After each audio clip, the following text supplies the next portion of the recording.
Hi, it's Lili. Today I'm going to show you how I made this sculpture step by step and in details. I'm going to show you how I made the brain out of copper sheet, 0.9mm thick. Then I'm going to show how I build up the tree using blacksmithing technique first, and then I kept building it up with the TIG and stainless steel rods. I'm also going to show you how I made the door and the base. Enjoy this tutorial. To work on a sculpture like this, I think it's best to start with a mock-up. The kind of material I use are aluminium wire, 3mm thick, aluminium foil, duct tape, and some packaging material. Now you might have seen my other tutorial about the octopus. I've used those kind of material for the mock-up, so I thought might as well reuse it.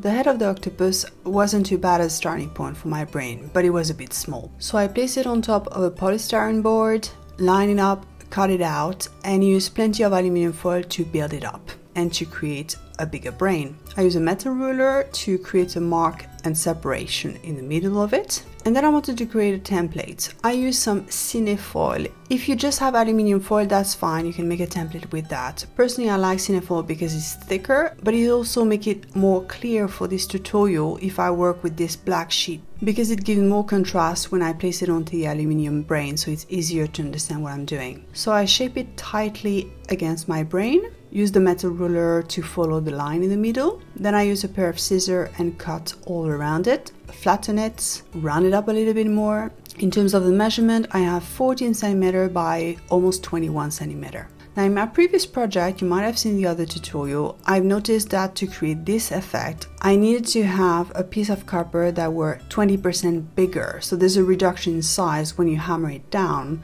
and you shrink it basically. So I need to take that into consideration with my template to have some extra on either side. But I also need to calculate the extra for the folding, because you see my template was starting from the top to the bottom.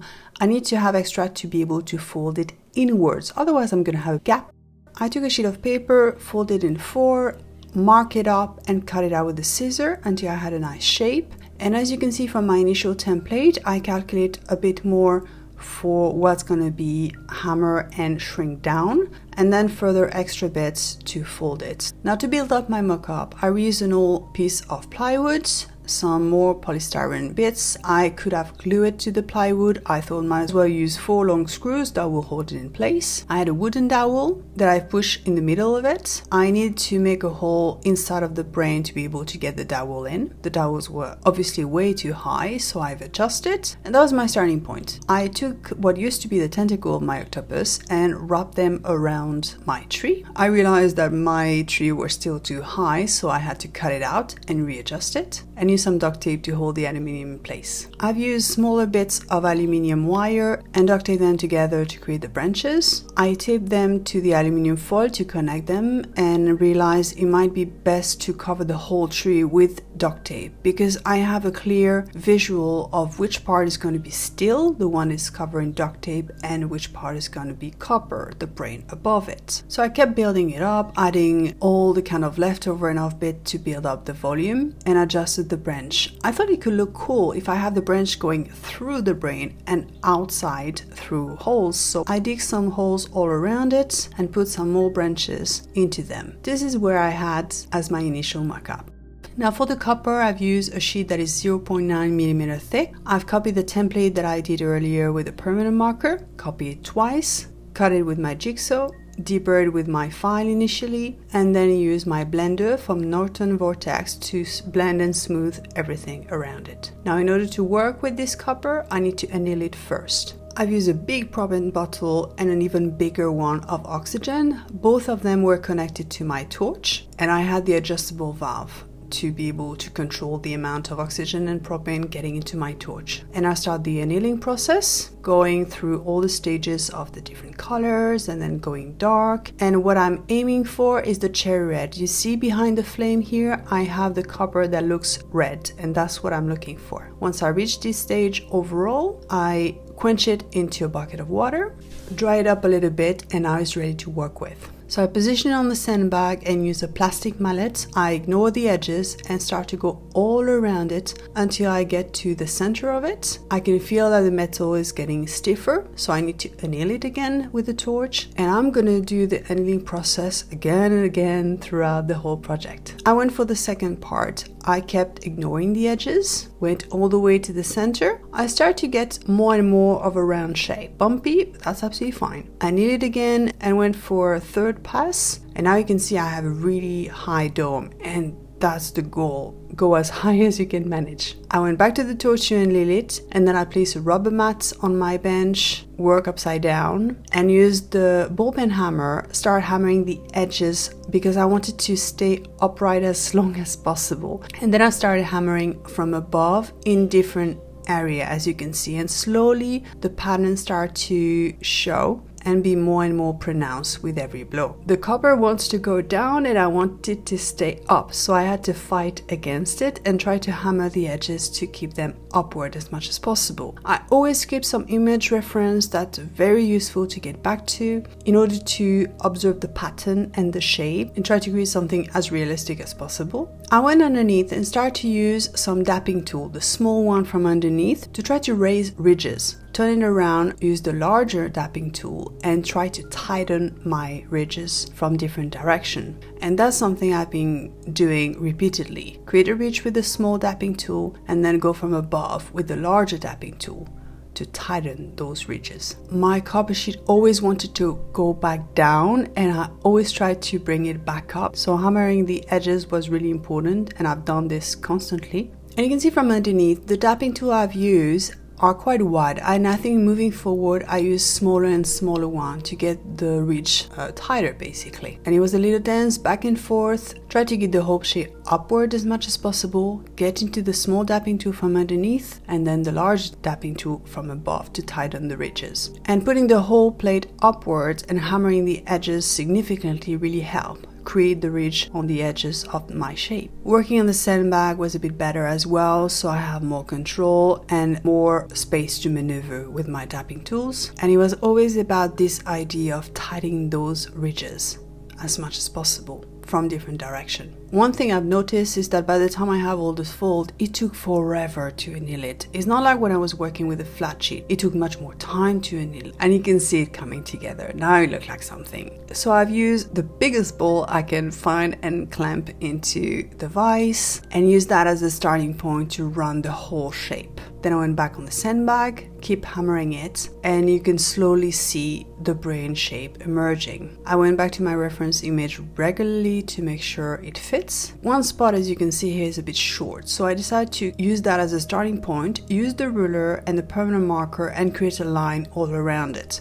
The idea was to hammer those edges to fold it inwards. Now, I've tried with a hammer, I wasn't getting really the result I wanted. So my teacher Natalie pointed out a really great idea of using some old bits of steel with an angle, weld them together, grind them and smooth the edges, and use that as a kind of a stake to be able to hammer back in. Now, I was getting some result, but as soon as I started applying it, I was getting too much of a curve. I wanted the sharp fold inwards, and I wasn't necessarily getting it straight away, so I had to hammer it back out and then hammer it back against the stake again. At some point I had so much copper folded, which is quite thick, so I was fighting against a dense layer that I decided it's better to just cut it out and use these heavy edges to actually hammer back out. And it took me a while, honestly, to start to take the shape that I wanted to have. And once I was happy with, I give it a quick clean with a Scotch Brite. That half a brain took me a whole day. Now, I've noticed that this half brain was slightly bigger than my initial mock-up, so I might have oversized the template. But I wanted to adjust and adapt my mock-up because everything needs to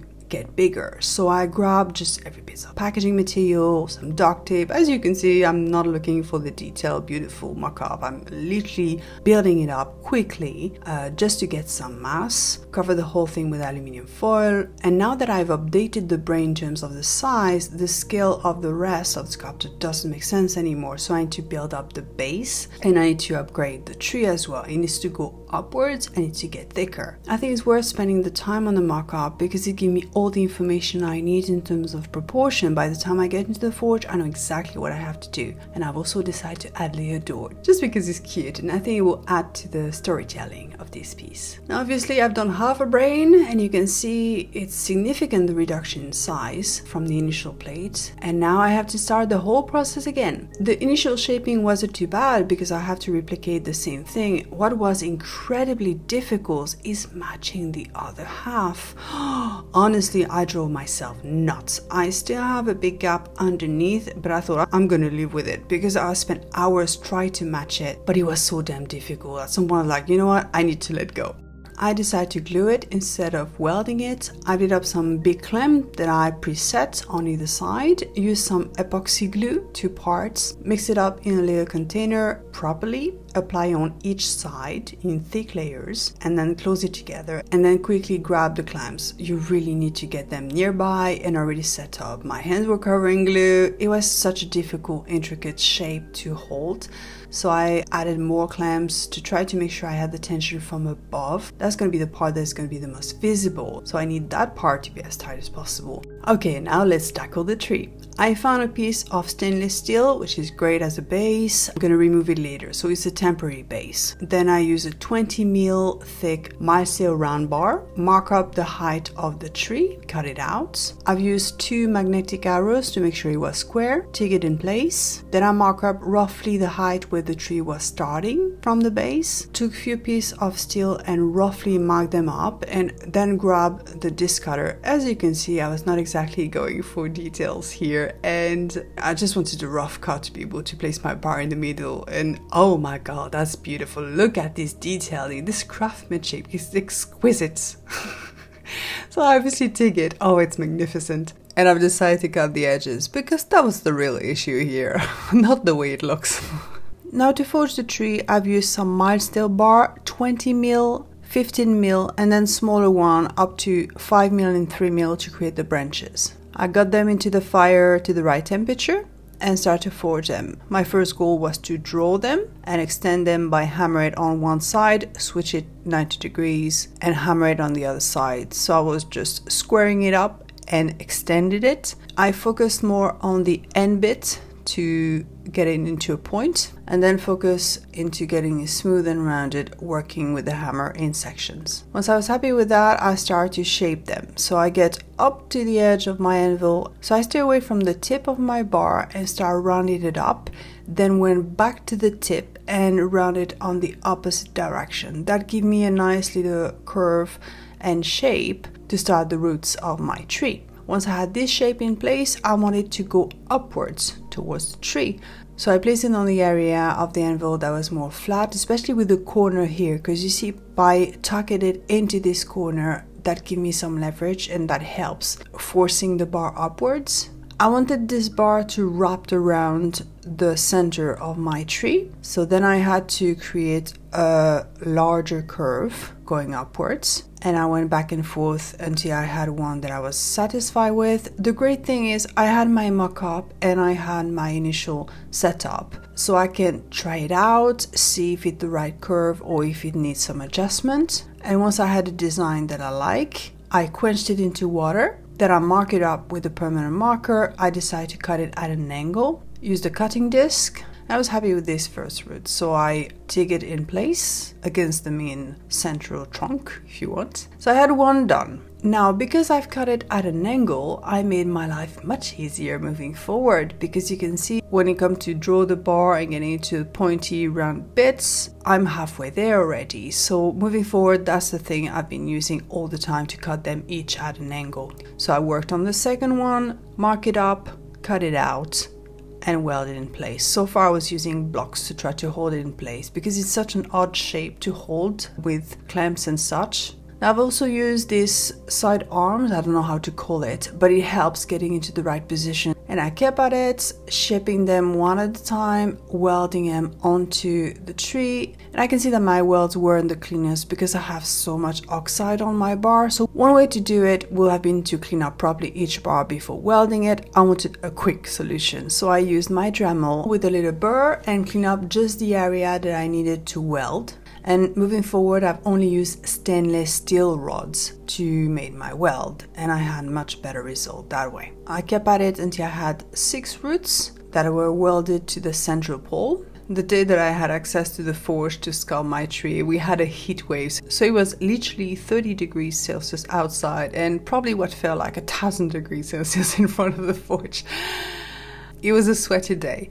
So once I had my roots done with the bar that was 20 mil, I switched to another bar of 15 millimeter to create the branches because that's what I had left to work with. So I repeated the same process with the forge, shaping up each of the branches, and then decide to use the edge of the anvil. Not a sharp edge that is 90 degrees, the edge that's been beaten up with a hammer for decades, so it's nicely rounded. And I wanted to create the effect of a more organic shape of branches. They are not just curved, they have more of an angle, but not sharp angle either, so I decided to work on that. Hammer it at an angle, move it, turn it, hammer it at a different angle to try to give it some movement and something that will feel more organic and natural. I mean, that's the first branch I tried to do following that technique, so that might not be the most impressive result. And I tweaked the bar until I have shape that I thought would be a nice fit and cut it out. It was always tricky to hold those bars in place because they are such organic rounded shape, but my teacher handed me some super strong magnet, neodymium, aka rare earth. And those were a game changer. They were perfect to actually hold each of my branches in place while at least I tack it. And then I can just get my Dremel, clean it up, and get some better weld all throughout. The first branch is usually the hardest to set, and I wasn't too happy with the final position, but I knew I can rectify it later on. So I just kept at it with the second branch and keep adding more and more until I had 6 branches. Then I had some gaps obviously between the roots and the branches, so I used smaller bits of bars to position between.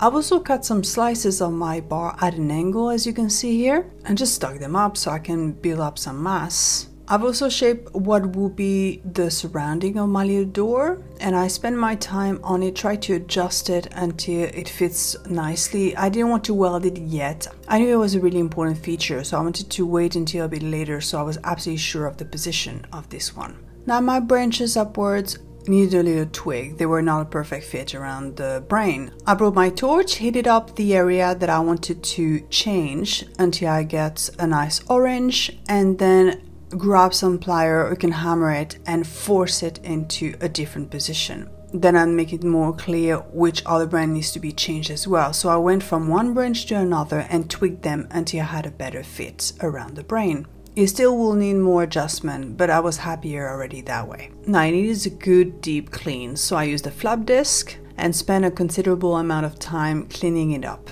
That looks much better. There's still some gap, but I can start from there. Then I've used my TIG and plenty of stainless steel rods and build up all the gaps in between the steel that I forged. Not only I was filling the gap, but I was adding texture, especially because I'm still a newbie with welding. So my welds are not smooth, but that's going to work in my advantage because it's going to create an interesting organic texture onto the tree. This is my home setup. I've got a lean-to to my house, so I've got a nice little roof over my head and plenty of ventilation, so that's perfect. After a while, I started to get more mass and was able to see the overall volume coming together. I wasn't too convinced about the arch over the little door. I think it was too regular to control with this curve, so I decided to separate it, mark it up first, then use the Dremel. One side will be reduced with the Dremel, the other one will be built up with the TIG. That way I've got something that feels more right and more organic. I started to see where I needed to build up more volume, especially under the branches here. I needed more mass so that it looks more realistic. Some area there was something missing, so I've decided to glue a piece of cut steel onto it to create like a branch that was cut, TIG it up. I made plenty of branches with some smaller round bars, using the same technique than before at the forge, using the edge of the anvil to try to create some organic movement for the branches, and I cut them each at an angle. I've added them to the main branches coming upwards, tick them in place. Now it was quite tricky to do because I needed one hand to hold the branch in place, the other one to tick it, but it's not a mix, so I don't have the wire. I need to force it onto the main steel to try to bond them, at least to tack them in one spot. And then once I have at least one tack, I can remove the copper, because my big worry was to melt the copper. So make sure I get it out of the way, and then I have a much better access with the TIG to weld it inside. I gave everything a good clean with the wire brush. That allowed me to see a bit better where I still needed to build it up. You can see also those 3 pieces of steel lining up. It looks too regular, something doesn't feel right about it, so I need to build it up and I need to add more texture. I've also welded some smaller branches together. I've TIG welded them onto a piece of aluminium so they will not bond to the table. Flip them over, TIG it again, and then I placed those temporarily with some blue tack into the brain, try to find the right location for them. Once I was happy with those position, I can remove the little branch with the blue tack and use the permanent marker to mark up where I'm going to need to drill. And I kept adding more and more rods and creating more texture onto my trunk, regularly giving a good clean with the wire brush and then move to the texture. I've printed some bark texture for inspiration, it's always handy, and then use a Dremel with an abrasive burr at an angle, as you can see here, and then I try to follow the images with the inspiration and create those curves and those lines to create the texture. And yes, it was tedious, it took me hours and hours. Alright, so let's go back to the brain. I drill up where I'm gonna put the little branches, give a good clean with the wire brush, then smaller polishing brush. Try to get in there, it's a bit tricky. One thing I have is those very small wire brush. You can find them on Amazon as a set with all sorts of shape, and they are really good to get in between. To do this whole process safely, I always make sure I have my respirator with the filters, eye protection and ear protection. I wanted to remove the base, but the grinder was not able to get in there anymore. So I've used my Dremel and grind all the little welds until I was able to free the base. Then I had to remove the next plate of steel to get access to the forged steel. Those were really rounded, so I used the grinder to try to flatten them up underneath. For the base, I had a nice big chunky piece of oak to work with. I drill in the middle of it, position my tree to check the proportion. It felt like it was a bit wide, so I need to shorten it. I've used a jigsaw to cut all around it. Then I marked up some of the roots that were lower than others and used the grinder first, put the sculpture back, mark it again, went back with the Dremel and keep digging it up. It was all a question of guesswork, try to see where were the high points to remove with the Dremel. And I thought about a little idea, using some carbon paper. Now I'm aware that for some of you watching this video, you might not know about it, but back in the day when we had a typewriter and we tried to duplicate a letter, we placed a sheet of carbon in between paper, and every time you print or press, it will mark the next sheet. And I've got the same pack for over 30 years. Look at this, isn't it proper vintage? So I cut a hole in the middle, place my sculpture onto it, give a little wiggle, and the carbon actually transfer onto the high point. And then it was much easier to see where were the high points, get the Dremel and remove them. And I repeat the same process more than a dozen times, getting rid of the high point every time. And I'm just so glad I thought about it because it worked. Once I had a much better fit with my sculpture, I used a detail sander and went through 80 grit and 120 grit to smooth the whole thing up. Now it started to look like something. Okay, I'm going to talk about the door. To create a template for this really odd shape, I've used cinefoil. Now you can use some aluminium foil. Personally, I prefer cinefoil because it's thicker, so you take the shape better. And I used the end of my pencil and went all around the shape to create a pattern. Reopen it, cut it out. Then I used the end of my pencil with some blue tack, so I can just press it onto it and hold it. See if it was the right fit. It needed a bit of adjustment, so I grabbed the scissor, cut it out, and then I had a better fit that way. I needed to create a template that would be bigger because there was some gap around the door and that needs to be filled. So I've created a template in white, as you can see here. Lift the sculpture up, position it, and you needed a bit of adjustment until it fits underneath and all the gaps were kind of filled around the door. I've got a piece of copper, 0.7 mil, that's the thinnest I've got, and I cut it bigger than what I needed, as you can see here. It was quite stiff, so we needed annealing, and went outside and used the torch until I have a nice cherry red. I quench it into water and then I place it onto the tree and use a screwdriver to force the edges and to shape it. And as you can see, I start to have a shape that follows the tree. Now I give it a quick clean with the Scotch Brite, went back onto the tree and used the pencil to mark the outline of my door. I made a cute little template on a piece of paper of the design that I wanted and copy it with a pencil onto the copper. Now I decided to use this project for first attempt as chasing and repoussé technique. So basically I bought myself some pitch, which is a pine resin that you can buy from Germany, but usually most jewelry designer can provide some. You basically heat it out with a heat gun and it gets softer up to the point that it can become really liquid. And you position your piece of copper onto it. Once it's cooled down, it will hold the piece nicely so you can actually carve and sculpt it. Now I don't have a fancy pitch bowl like most jewelers seems to have. I have an oven tin that I stole from my kitchen, and after doing some initial tests I beat the hell out the bottom of it, as you can see here, but it hasn't gone through yet, and that's good enough for me. I've heated the top with the heat gun, and because my copper piece was curved I needed to fill that gap, so I took some smaller part and weld them into it. So my first big mistake is I heated up too much, it turned into liquid. The idea is to make it softer, not liquid, so I went too far. So beside burning my fingers off as I was trying to put the metal into the pitch, the big problem is that it completely sank it to it. It was too hot. So anyway, I tried to dig it out, or at least expose the mark that I needed to follow, and let it cool down for at least 5 minutes. I've made my own chasing tools by hand with the help of my teacher, using some stainless steel bar.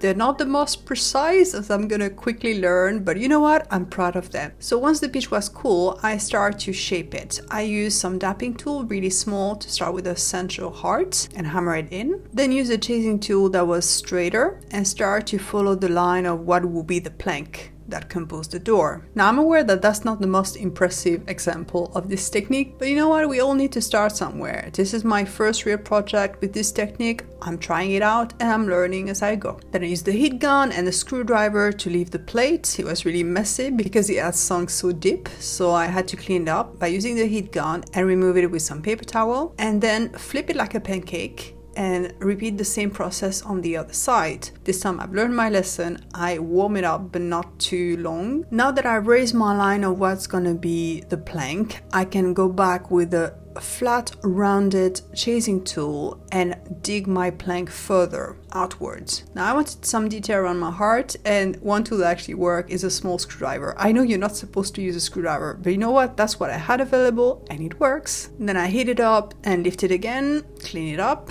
Gosh, this first attempt was really messy. And then went back in for a third round. I wanted some wooden texture and I decided to keep going with my screwdriver because I knew copper was soft and it can take it some nice texture by simply going over it with the screwdriver. Once again, you're not supposed to do it with a screwdriver, but it works. By that time the pitch was completely cold, and as you can see, it's much easier to lift. Now I'm happy with my little door, but it's quite stiff, so I need to get back into the torch to anneal it again and quench it. Then I give a little quick clean with the Scotch Brite, and now it was soft again, so I can shape it onto my tree. And I went back into it, used the screwdriver to force the edges and recreate the curves that I previously worked on. To see if everything works well together, I used some blue tack to temporarily hold it in place while I position it back onto the wooden base. Ta-da!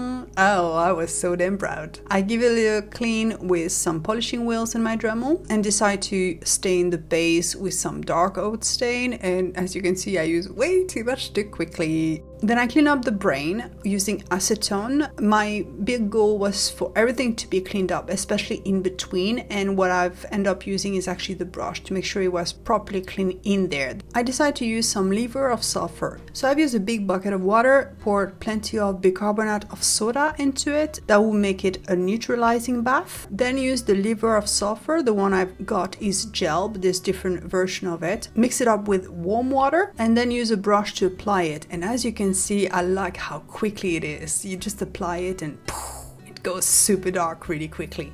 Now I want to make sure I have dark, really black color into it, so I leave it sit for a minute or so onto my door and start working on the brain. And now my idea for the brain was really to get in there. I wanted to create this dark shadow in the recessed area to create more contrast. Then I clean up my door into the neutralizing bath, try to clean up as nicely as I could, and then start to work on the brain. There was much more liver of sulfur in there, so I took my time and went over it as much as I could. And I've also used a brush to try to remove the liver sulfur that was still in between the folds. Remove all the water, dry it out as much as possible, and leave it to dry in the air for a few hours. When it was completely dry, then I used the polishing wheel onto my door very gently. I didn't want to remove too much of it. And then I done the same thing onto the brain. You can actually start with a Scotch-Brite to remove the majority of it and then move to the polishing wheels to create all the high points in copper and the recess in a dark color. Now for my little door, I wanted to add some details. I use a permanent marker to add some hinges and doorknob, and then some super glue, position it onto the tree. Then I mixed up 2-part epoxy glue into a little cup with the lollipop stick, make sure it was properly mixed up, apply it onto the wood where I knew the steel will touch, position my tree onto it and let it set. I've used some super glue for the little branches to get inside of the brain, and what I should have done before is clean the whole thing with acetone. So it would have been best to clean up everything before gluing them together, but I completely forgot about it. And once it was cleaned up, I applied 2 coats of clear matte sealer. There you have it, the sculpture is finished. Well, I hope you've enjoyed this tutorial, that it was somehow useful for you, or at least entertaining. I'm not sure what's going to be my next tutorial, because I haven't decided yet on a project. But until then, look after yourself and take good care. Bye bye!